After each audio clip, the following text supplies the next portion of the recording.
बीबी मरियम नवाज अल्लाह पाक तेन सेहत तंदुरुस्ती दे।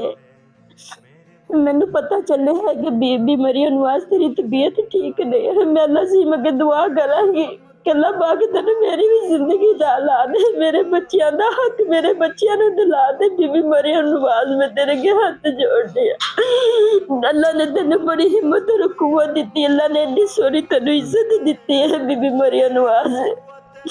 उस पाक जात दे सदके बीबी मरियम नवाज मेरे बच्चे दा घर मैनू दिला दे।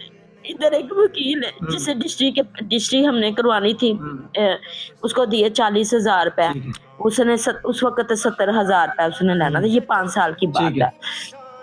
उसको मैं 10,000 दोबारा देने गई, कहना 10,000 मैनू फड़ा रहे हो, 10,000 मैं तुहानू पूरा मकान दे दा। मैं क्या तुहाडे को देखो मेरी रजिस्ट्री होंदी ते मेरे भी साइन होए ने ते नहीं भाई दे भी साइन होए ने।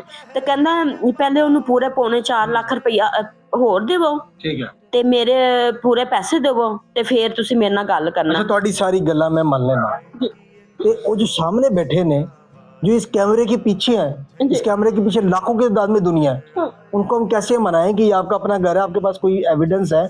इस घर के कागजात आप कह रही हैं कि कागजात भी नहीं है मेरे पास। आपके पास ऐसा क्या है इस घर का जो आप इस घर की मालिक कहलाई जाए? बच्चों अल्लाह पाक आप बच्चों को शाद रखे और आबाद रहो बच्चों। मेरा मालिक इस चीज की गवाह है, मगर दुनिया की गवाही मैं कमजोर हाँ, मेरे अगे वो मुकर सकता है। मगर बच्चों बीबी मरियम नवाज दे अगे नहीं मुकरेगा।